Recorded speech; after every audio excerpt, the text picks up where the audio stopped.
Salve, salve galera, beleza? Luiz Fernando aqui trazendo mais um vídeo. Já te convido a deixar o like, tocar na notificação, comentar, compartilhar o conteúdo, se inscreve, tá? Se inscreve no canal, que é muito importante pra você não perder nenhum vídeo novo, tá bom? Galera, ontem tivemos uma das maiores trocas, né? Dessa off-season, talvez a maior troca ao lado do DeJounte Murray indo pro Atlanta Hawks, que foi a troca do Rudy Gobert pro Minnesota Timberwolves, né? Uma troca surpreendente, uma troca que já havia sido especulada, mas que ninguém tava levando muito a sério, porque a gente olhava para essa possibilidade de troca e pensava, nunca que o Wolves vai juntar o Rudy Gobert e o Karl-Anthony Towns, mas aconteceu. E aí fica a grande pergunta, quem é que venceu nessa troca? Quem que perdeu nessa troca do Rudy Gobert pro Minnesota? Por isso que eu resolvi trazer o clássico quadro aqui desse canal. Já tá se tornando um clássico, hein? Já tá se tornando um clássico, que é o vencedores e perdedores, cara. Eu preparei aqui uma lista com os vencedores e perdedores da troca de Rudy Gobert pro Minnesota Timberwolves, tá bom? Vamos começar com os vencedores? Vamos começar falando de quem saiu ganhando com essa troca do Gobert. Primeiro vencedor pra mim é o Donovan Mitchell, né? Donovan Mitchell, ele já faz alguns anos que tem tido muitos problemas com o Rudy Gobert, isso é altamente divulgado e frequentemente também divulgado pela mídia. Os dois não se dão bem, os dois têm um problema muito grande de vestiário, e o Donovan Mitchell, ele chegou no ponto de querer sair do Utah Jazz por conta do Rudy Gobert. Então a saída do Rudy Gobert, com certeza, meio que foi um alívio pro Donovan Mitchell, porque quando você trabalha com alguém que você não gosta, que você frequentemente tem atrito, quando essa pessoa sai, você se sente melhor, você se sente bem. Então, pra mim, o Donovan Mitchell é um vencedor com a saída do Rudy Gobert. Outro vencedor pra mim, o Will Hardy, né, o novo treinador do Utah Jazz, pra mim ganha com a saída do Gobert, porque não vai ter que administrar esse problema de vestiário, esse vestiário tóxico que era o do Utah na última temporada. Eu imagino que o Quinn Snyder teve diversos problemas para administrar o vestiário do Utah nesses últimos anos, um problema que o Will Hardy não vai ter. Ele vai ter um outro problema, que é suprir a ausência do Gobert. Isso é um problema. Mas só de não ter que administrar um vestiário ruim, um vestiário corrompido, para mim o Will Hardy ele acaba saindo como um vencedor, né, com essa troca do Gobert.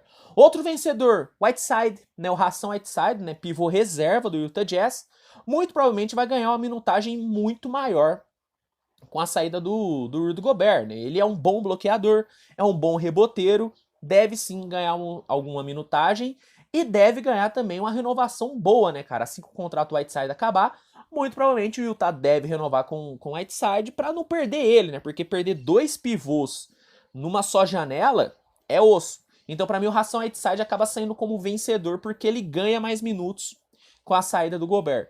E o último vencedor para mim é o próprio Gobert, né? Por quê? Porque o Gobert queria sair e ele saiu. Ele vai para um time que deve sim competir por playoff e sai de um time onde ele não queria estar, né? O Gobert, ele colocou a diretoria do Utah contra a parede, ele queria sair do Utah, ele se cansou do Utah e saiu. Então, por ele ter realizado o seu desejo de sair, né, do Utah Jazz, eu acho que o Gobert acaba saindo sim como vencedor. Falando agora dos perdedores, tivemos alguns também, tá? Eu quero começar falando do Minnesota. Pra mim, o Minnesota perde nessa troca, porque o Minnesota deixa de ser um time que todo mundo enxergava como um potencial contender a playoff e se torna um time que tem muitas dúvidas, né? Com a chegada do Gobert, o Minnesota ele vira um time com mais dúvidas do que certezas. Algumas certezas que eu tenho é o Anthony Edwards deve jogar bem, deve evoluir e para por aí. Eu não consigo ter mais nenhuma certeza em relação ao Minnesota, porque tudo agora acaba se tornando uma dúvida. O Karl-Anthony Towns vai ter uma temporada tão boa quanto ele teve nessa última? Não sei. Talvez o Gobert nerfe, né, um pouco o Karl-Anthony Towns, né? Diminua um pouco a qualidade do Towns por conta da chegada do Gobert. A defesa do Wolves vai estar melhor? Isso pode até ser considerado uma certeza. A de garrafão. A de perímetro perde muito porque perdeu o Patrick Beverley, que era o melhor defensor de perímetro do time. O encaixe Gobert e Karl-Anthony Towns vai dar certo? Eu não sei. Então, pelo fato do Wolves deixar de ser uma certeza e se tornar uma dúvida, eu acho que o Minnesota acaba saindo perdendo com a chegada do Gobert. Outro perdedor, Patrick Beverley, né? Ele encaixou muito bem no Minnesota, né? A torcida abraçou muito ele. Claramente ele gostou muito de jogar lá. Tanto é que ele postou um tweet bem triste com a saída dele do Minnesota. Então ele acaba saindo perdendo, né? Ele vai pro Utah, onde ele tende a jogar bem, mas um time que, pelo fato de estar em reconstrução, talvez não utilize tanto ele para dar mais minutos para jogadores mais jovens. Então, acho que a saída do Beverly do Minnesota, por conta da troca do Gobert, acaba fazendo dele um perdedor, né? Outro perdedor, DeAndre Russell, tem muito a ver com a saída do Patrick Beverly, porque sem Patrick Beverly, sem Malik Beasley, acaba que o DeAndre Russell vai estar muito mais pressionado, né? Porque ele não vai ter grandes backups, né? Então, ou seja, ele vai ter uma minutagem ainda maior e a cobrança em cima do DeAndre Russell vai ser maior. E o Patrick Beverly dava uma mascarada na defesa horrível do DeAndre Russell. Ele não vai ter mais esse cara para passar esse paninho nele na defesa. Então, acima da chegada do Gobert, a saída do Patrick Beverly para mim faz o DeAndre Russell ser um perdedor.